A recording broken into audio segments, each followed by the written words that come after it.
Right, let's turn to this story now. The CRL Rights Commission earlier this week reported on its accomplishments in the last 5 years. Experts came under one roof to discuss challenges needing to be resolved and discuss the way forward for the incoming commissioners to be elected in a few weeks. It comes as the country is in an initiation season where some initiates have lost their lives. Chairperson of the Commission, David Mosoma, joins us now for more on those resolutions. Chair, good to have you, and thank you very much for your time over the 2 days or so, 3 days actually, because day 3 is when you really then published your resolutions. You've been engaged in the work of the Commission, looking at those 3 areas: cultural rights, religious rights, and linguistic rights, and you've come up with some of the resolutions that you think should be the focus of the Commission in the next 5 years. First and foremost, I get a sense that the stakeholders needed to get clarity from yourselves as the Commission, what falls within the powers of the CRL and what would fall within the powers of other institutions, for example, agriculture, a question on land allocation, a question on the development of language and where that falls, even though those who were gathered would have had a view that you have a role to play there. Just expand a little bit on that clarity that you seem to have been advancing. Thank you so much, Mr. Mluli, and your viewers this evening. The consultative conference was one of the mandatory conferences that are legislated in terms of our Act, that at the beginning of the term we have to convene one. When we exit the other, we convene the second one. So this time around, we created this as part of educational, broad reflection on the rights of cultural, religious, and linguistic communities 30 years into democracy. And yet the Commission is only 20 years in its work. So we try to make that difference. And of course, the interest of the delegates, because of the pressures where they come from, they were more interested in knowing about the powers of the CRL, especially that a majority of them felt that CRL was toothless. In other words, they thought that were a watchdog. And we explained that, in fact, we are neither toothless nor watchdogs. We are a creature of the statutes. So our powers lies within the Act and the Constitution. And what are those powers? Those powers have to do with the promotion and protection of the rights. I think underline the word rights of cultural, religious, and linguistic communities.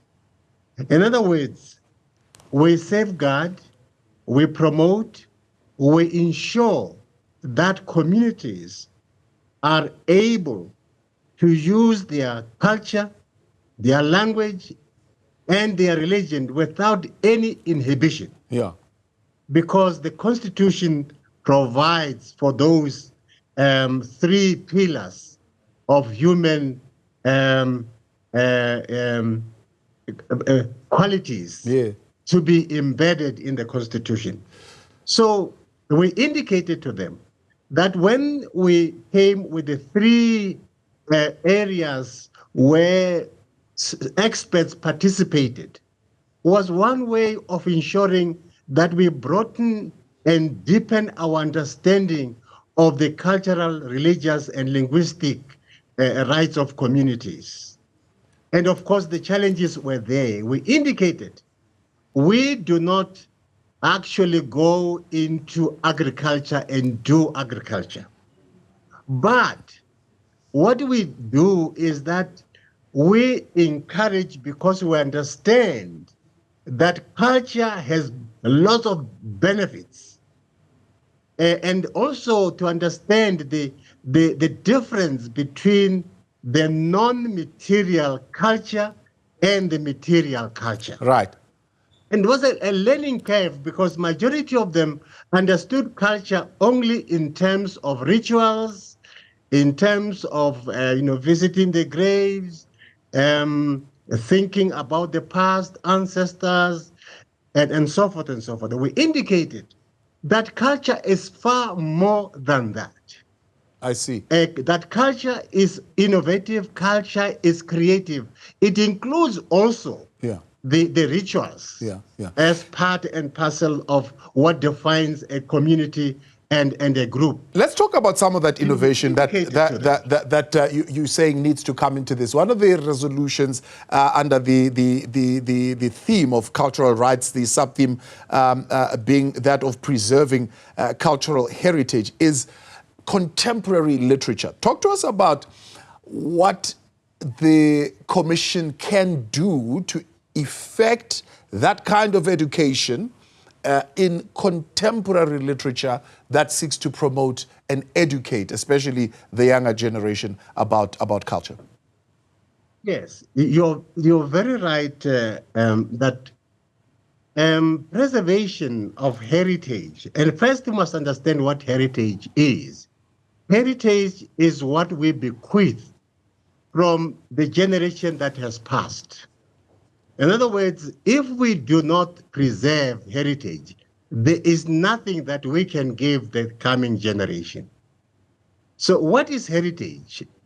Heritage implies taking care of that which is in our custody, in our hands as people.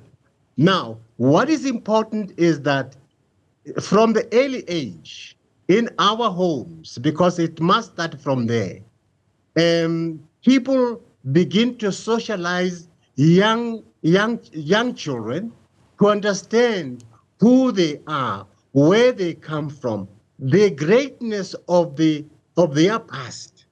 Because one of the dangers that colonialism has done is to take away that memory of the greatness of our ancestors. So we assume our ancestors were failures, and yet it is the contribution of colonialism which has undermined the greatness of the past. Yeah. In terms of the literature, if you read the Machiavelli, The Prince, when Machiavelli was advising the prince about colonialism and conquest, he said, what you must do is to remove the artifacts. You must take away the memories. Anything that is going to remind the people about their greatness. Because if you don't remove that, that becomes their source of revolution and their source of resistance. Yeah. So you understand the power of heritage. Yeah. If one is able to master, to understand that, that is also a propeller to one's greatness, because you take away from the past and infuse into the present. So especially when we're talking linguistic rights and when we're talking cultural rights, there seems to be, from what I'm gathering from your resolution, a commitment from the Commission to say we need to work with the Department of Education, especially at the curriculum level, to be able to bring some of this education, particularly at the early childhood development phase. What exactly are you going to do? Give us one or two things that you say, this is what we will engage the Department of Education on, that you haven't done so far. For example, when I grew up, one of the things that I learned from school was to use my hands. I became someone who understands to use the wood and to use the soil. And today, young people do not understand that, in fact, food comes from the soil. They don't understand that milk comes from the cow, because they think that milk is only found in a shop, which is why we have preponderance of unemployed young people, because we have not taught young people to use their hands. the theory and practice. Majority of young people have theorization in their minds, but we have not been able to say, for example, I was able to use the soil, and I'm trying to think about, when you want to create an artifact, like a cup. So would use that to make a cup, to make something that you can use to drink water and things, or to preserve water. And that is part of creativity. So that creativity aspect is what must start from the early age, early childhood development, through primary and to high school. Some of the young people will bridge even before they complete high school because they have got a way of using their hands. So that's part of making sure that our great parents were able to create, for example, utensils. Yeah. They were able to use what you call steel, or to use stones and things like that to make something out of it. Yes. Now, that's what we call material culture. Right. And our young people don't understand that when you use a cell phone, you're actually using a Japanese or a Chinese culture. When you drive a Mercedes-Benz, you're actually driving a Japanese, a German culture. So most of the time when we define culture in terms of its aesthetic way, in terms of clothing, in terms of dance, in terms of poetry. There's nothing wrong with that. Yeah. But we need to make sure that we understand culture in its broadness. Yeah. But yet when you speak about the exploitation of culture for economic benefit, that's really all you seem to be pointing out: crafts, clothing, and the likes, herbs and like moringa trees and seeds and things like that. But there is no sense of maybe great inventions that you think can be explored from our culture and exploited for economic benefit. In my setting the scene, that's precisely what I mapped out. That's why I'm saying that unless and until we're able to educate our people about the broad understanding of culture, what would happen is that we use culture as only something to celebrate, that helps us to celebrate our past. But culture is broader than that. And in my setting the scene, I did precisely indicate this, that we need to understand culture in this broad context, in its multiplicity, because if we do that, then we create the future, because the future, it comes on what you create yourself. Right. So, for example, we can't trade with other people. We can't, for example, we don't have a car in South Africa which defines the culture of South Africans. Why? But we go to technicons. But others who go to technicals come up with something which defines their own culture. So it's the way in which we construe, or with the way in which we look at education. So the other question then was around religious communities and how some of your delegates felt that particular religions are deliberately now sidelined and not being given an opportunity of expression, especially in public spaces. How are you going to address that? Because you're saying you are not a watchdog. You certainly don't have a code of conduct saying it's a no-no, but you promote responsible practice of cultural activity and religious activity. In the commercialization of religion report, we did indicate the challenges that emanate from religion, the practice of religion. But we did also indicate that religion has got different multiplicity of expression.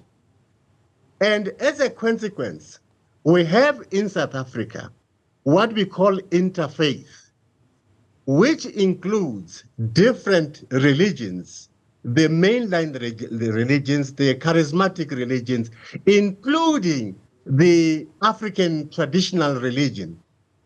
And in the interfaith, the emphasis is not about the dogma or doctrine. It is about how your faith contributes in nation building and social cohesion, how your faith contributes in building relations, friendship, and tolerance. So those are the type of things that we already began to make sure that they permeate in society. We have just developed a draft on the use of culture and religion.